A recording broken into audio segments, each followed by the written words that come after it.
Hi friends, আজকে আমি আপনাদের সঙ্গে আলু দিয়ে ভেন্ডি দিয়ে মাছের তেল দিয়ে চচ্চড়ি বানিয়ে দেখাবো। এটা খুবই টেস্টি হয়, কিন্তু ভেন্ডিটা হচ্ছে সবুজ রঙের হয়, এটা লাল রঙের ভেন্ডি। দেখুন, আমি এরকম ভেন্ডি কোনোদিন রান্না করিনি আর দেখিও নি সেরকম। গাছ লাল দেখেছি, কিন্তু ভেন্ডিটা হয় সবুজ রঙের, কিন্তু এটা একদম পুরো লাল রঙের দেখা যাচ্ছে। দেখুন, এখানে নিয়েছি 600 গ্রাম মতো ভেন্ডি, আমি কেটে রেখেছি। আর এর মধ্যে দেখুন দানাও সেরকম নেই, কোনোটার মধ্যে ছোট ছোট একদম আছে। এগুলোর মধ্যে দেখুন এত বড় বড় ভেন্ডি, একটুও দানা নেই। আর নিয়েছি দুটো মাঝারি সাইজের আলু, সরু করে কেটে রেখেছি আলু ভাজার মতো। আর মাছের তেল নিয়েছি, এখানে অনেকটাই তেল ছিল, আমি বেছে সব ফেলে দিয়ে এইটুকুই নিয়েছি, না হলে তিতো হয়ে যাবে। আপনারা পুরো ভিডিওটা দেখতে থাকুন, আশা করি খুব ভালো লাগবে। কড়াইয়ের মধ্যে আমি তেল দিয়ে দিয়েছি, তেলটা আমার গরম হয়ে গেছে। এবার আমি গরম তেলের মধ্যে কালো জিরে দিয়ে দেব,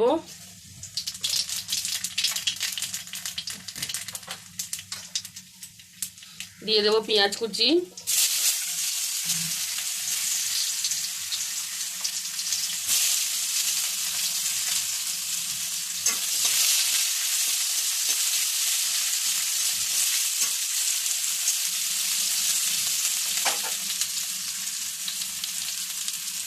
কাঁচা লঙ্কা কুচি দিয়ে দেব,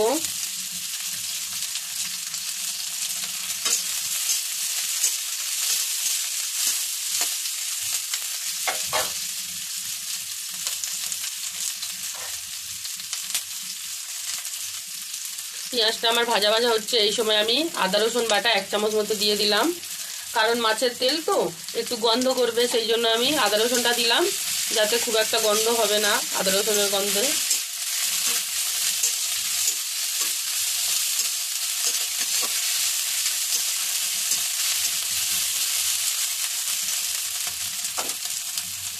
এবার আমি পেঁয়াজ ভাজার সময় এবার এই মাছের তেলটা দিয়ে দেব।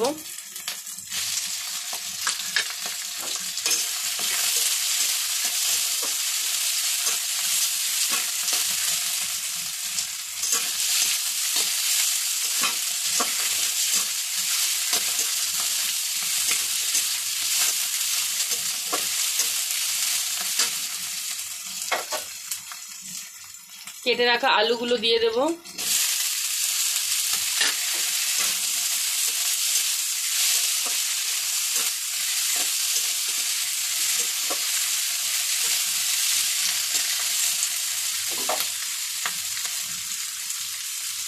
টমেটো কুচি দিয়ে দিলাম।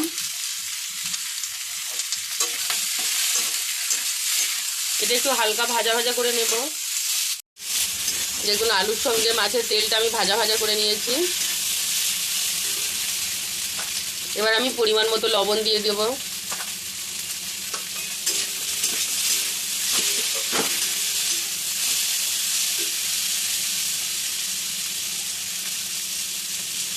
এক চামচ হলুদ গুঁড়ো,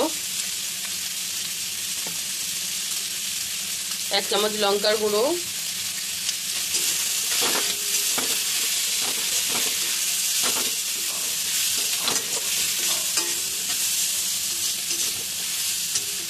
আলুর সঙ্গে মশলাটা আমার ভালো করে ভাজা ভাজা হয়ে গেছে। এবার আমি কেটে রাখা ঢেঁড়সগুলো দিয়ে দেব,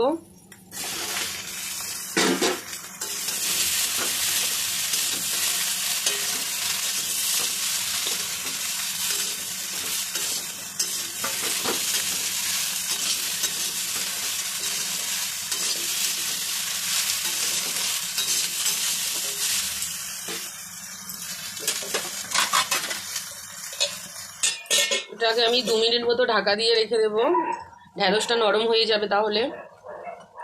বন্ধুরা, 2 মিনিট আমার হয়ে গেছে, এবার আমি খুলে দেখব।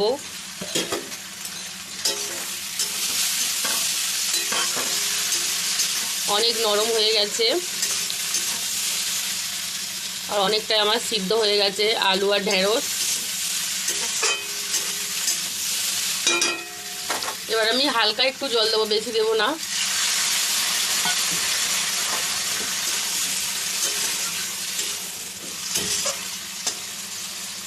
দেখুন, জল একদম বোঝা যাচ্ছে না, কিন্তু অল্পই দিয়েছি। এবার আমি এটাকে চাপা দিয়ে 3 মিনিট মতো মিডিয়াম আঁচে রান্না করব। দেখুন বন্ধুরা, 3 মিনিট আমার হয়ে গেছে, এবার আমি খুলে দেখব। দেখুন একদম সিদ্ধ হয়ে গেছে। আর এটা কিরম ম্যাজিক দেখেছেন, রান্না করার আগে দেখালাম লাল রঙের ঢ্যাঁড়সগুলো, কিন্তু রান্না করার পরে দেখুন একদম সবুজ হয়ে গেছে। আমি কিছু বুঝতে পারলাম না কি করে এরকম হলো। রান্না আমার হয়ে গেছে, আমি এবার নামিয়ে নেব। দেখুন একদম মাখো মাখো হয়ে গেছে তরকারিটা। এবার আমি গ্যাসটা বন্ধ করে নামিয়ে নিয়ে আপনাদেরকে দেখাচ্ছি। দেখুন বন্ধুরা, রান্নাটা আমার হয়ে গেছে, আমি একটা বাটির মধ্যে নামিয়েও নিয়েছি। আলু ভেন্ডি দিয়ে মাছের তেল আমার রান্না করা হয়ে গেছে। কেমন হয়েছে দেখুন, কেমন হয়েছে বলবেন। এটা কিন্তু খেতে খুব ভালো লাগে, ভাত দিয়ে তো খেতে খুব ভালো লাগে, কিন্তু রুটি দিয়েও খারাপ যায় না, রুটি দিয়েও খেতে ভালো লাগে। আপনারা এইভাবে বাড়িতে বানান। ভালো লাগলে লাইক শেয়ার কমেন্ট করবেন, চ্যানেলটিকে সাবস্ক্রাইব করে পাশে থাকবেন। আর পুরো ভিডিওটা দেখার জন্য আপনাদেরকে ধন্যবাদ। Thank you.